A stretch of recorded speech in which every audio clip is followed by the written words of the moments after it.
senhores, boa tarde a todos. Nós hoje vamos ter aqui o Sr. Engenheiro Banha, a quem desde já agradeço ter acedido ao nosso convite para nos vir falar sobre a política agrícola comum. O Sr. Engenheiro Banha é um ex-aluno desta escola de engenharia agrícola, da parte da engenharia agrícola, formado já há alguns anos, Eu entrei em 88, saí em 91. O engenheiro Banha trabalhou primeiro em Odmira, no Hortifruta, naquele empreendimento de um senhor que foi casado com a senhora Cristina Onassis, não sei se recordam, Thierry do Céu, que teve um grande empreendimento de hortícolas e frutícolas ali na Odmira. Depois aquilo penso que não correu bem, mas já lá não estava, não era? Ainda estava quando correu mal. Depois trabalhou noutra empresa ligada já ao tratamento de madeiras e há mais de 20 anos que é delegado da CAP a nível regional pelo Baixo Alentejo e pelo Algarve. E foi nesta condição, também por ser aluno da escola, nesta condição que nós o convidámos a vir aqui como especialista para nos dar uma perspectiva do que é que tem sido até agora a PAC, do que é que significa a política agrícola comum e os apoios aos agricultores hoje em dia, e também do que é que se perspectiva, porque, como devem saber, ou devem ter ouvido falar, a PAC está em revisão e não vai ser igual àquilo que nós conhecemos hoje. Na vossa vida profissional, quer sejam empreendedores ou sejam, técnicos por conta do trem, vão ter que lidar com estes conceitos, com esta problemática das ajudas comunitárias, das exigências comunitárias no que diz respeito à atividade agropecuária e agroindustrial. Portanto, vamos fazer hoje uma primeira sensibilização para isso. O Sr. Engenheiro Banha vai disponibilizar o PowerPoint que o apoia nesta exposição e também um texto que ele considera adequado à publicação sobre a política agrícola. Eu também não conheço a apresentação, portanto não vamos ter hoje um questionário de resposta. O questionário será posto online, no Moodle, assim como aqueles elementos que o Engenheiro Banha nos disponibilizar de apoio às respostas deste questionário. Sr. Engenheiro Banha, muito obrigado mais uma vez pela sua presença. Eu vou assistir daquele lado, se não se importa. Se precisar do microfone, sim, senhor, tem aqui o apoio. Mas penso que não falamos alto. Bom, desde já agradecer a todos vós a vossa presença, terem um pouquinho de paciência para me aturarem. Garanto-vos que não vos vou roubar muito tempo, mas estou 100% disponível para a escola, para tudo quanto sejam eventos que a escola possa solicitar, desde que haja disponibilidade, não só da minha parte, como da parte mesmo da direção da CAP. Temos vindo a utilizar o espaço da escola agrária porque entendemos, por mil e uma razões, faz todo o sentido, tudo quanto diga respeito ao setor, nós termos uma interligação com as entidades regionais e é cada vez mais importante nós podermos estabelecer parcerias entre o público-alvo e as entidades regionais, que são aquelas que promovem, que desenvolvem a região. Isso contando sempre com o esforço de todos, a sociedade em geral, neste caso os alunos em particular, porque serão eles que perspectivam um futuro diferente. Estamos numa fase, como o engenheiro falou, de transição, em que estamos a terminar um quadro comunitário de apoio e vamos entrar num novo quadro comunitário de apoio com N situações novas e que posso-vos dizer, e nesse resumo que o Sr. Engenheiro falou há pouco, vão ter disponível um resumo muito curto sobre o novo quadro comunitário e o que é que se pretende, nomeadamente a aposta no rejuvenescimento do tecido empresarial, portanto a aposta em vocês. Isso depois no final, em termos de rodapé, posso fazer então uma referência realmente àquilo que se pretende futuramente sobre o futuro da política agrícola comum. O que me traz aqui hoje não é mais do que de uma forma resumida, dizer como foi criada a PAC, quais eram os objetivos, quais eram as dificuldades que surgiram para que realmente houvesse a ideia de criar esta estrutura comunitária, a sua evolução e as perspectivas de futuro. Como vão compreender de uma forma muito fácil que eu vou aqui apresentar, muitas vezes ouvimos a população em geral falar sobre que não se compreende a política agrícola comum, ora querem que se produza muito, ora pagam para que não se produza. Isso faz todo o sentido, portanto, nós estamos numa política dinâmica em que as pessoas aderem com mais ou menor frequência às propostas que lhes são oferecidas e então temos alturas de picos de excesso de produção em que é necessário criar medidas estruturais para contrariar esses excedentes de produção. Temos outras alturas em que é precisamente o oposto e que parece-me que estamos nessa fase, face ao último estudo que a Comunidade Económica Europeia encomendou e que já saíram os resultados, em que, portanto, o estudo que foi solicitado foi quais seriam as necessidades alimentares para a população global no ano de 2050.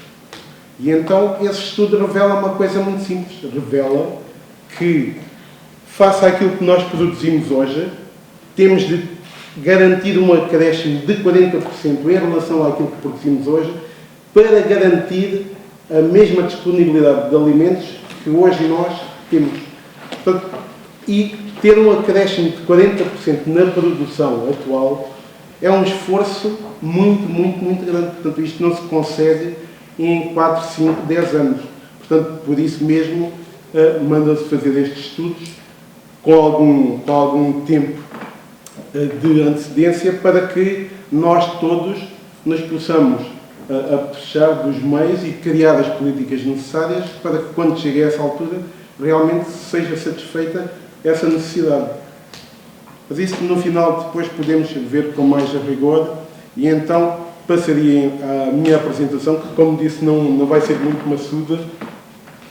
E então temos a situação de a vivência pós a Segunda Guerra Mundial. Ou seja, no contexto que se vivia após a Segunda Guerra Mundial, em que tínhamos uma Europa completamente destroçada, devastada pela guerra, não havia alimentos, ou os alimentos eram extremamente escassos, o tecido empresarial estava completamente destruído, a indústria praticamente não existia, e então houve um conjunto de países da comunidade da União Europeia, nomeadamente a Bélgica, a Alemanha, a França, a Itália e o Luxemburgo, que já eram na altura os países em que o seu orçamento, em termos agrícolas, era o que pesava mais.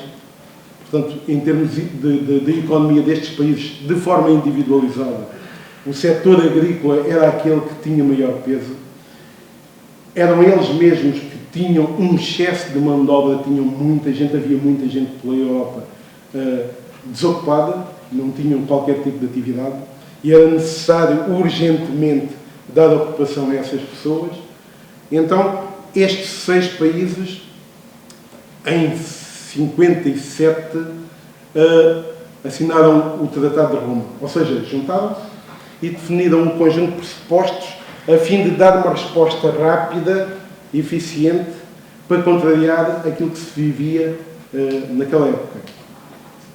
E os objetivos que foram transcritos foi precisamente aumentar de uma forma muito rápida a produção de alimentos e a produtividade da agricultura, portanto, tentar arranjar, através de melhorias genéticas, sementes que pudessem ser mais produtivas, portanto, não só aumentar as áreas de produção, mas aumentar a produtividade dos produtos.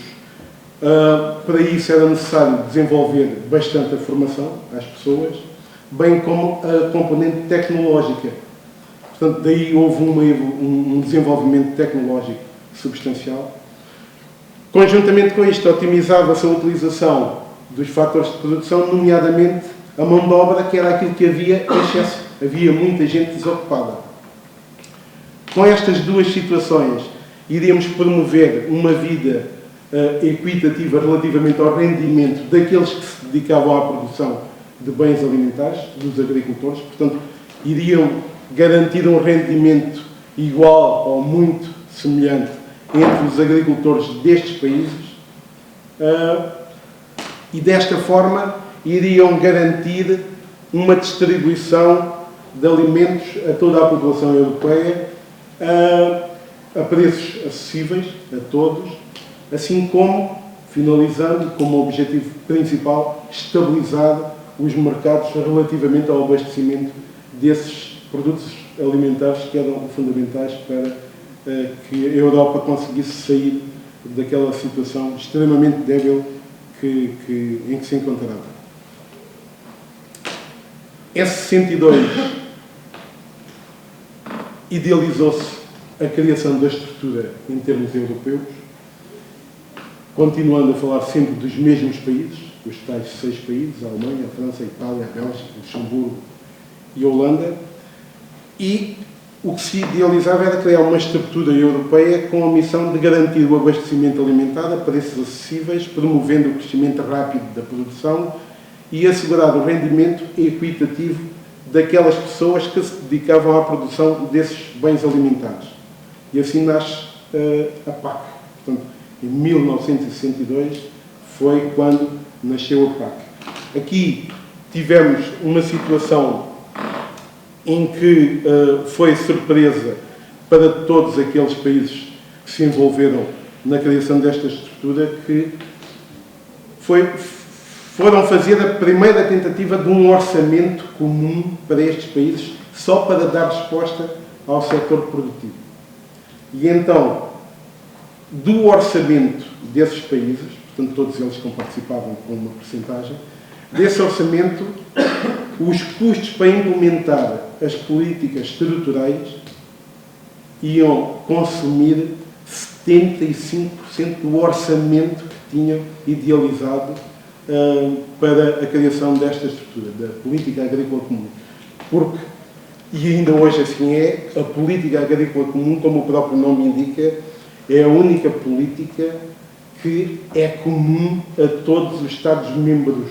Ou seja, temos um conjunto de diretrizes que é comum a todos os países e depois cada um dos Estados-membros irá utilizar os pacotes financeiros que lhe foram distribuídos da forma que entender que seja mais correto, porque cada país tem a sua especificidade e, como tal, a distribuição pode ser feita de forma diferente, apoiando mais numa florestação ou apoiando mais uma horticultura, em função da situação e da região de cada país. Assim, os envelopes financeiros são mais ou menos distribuídos. Agora, o que é garantido é os envelopes financeiros são comuns. Ou seja, quando se pretende tomar uma medida estrutural para rejuvenescimento, por exemplo, da agricultura, apoiando projetos de jovens agricultores, esse dinheiro é comum para todos os países.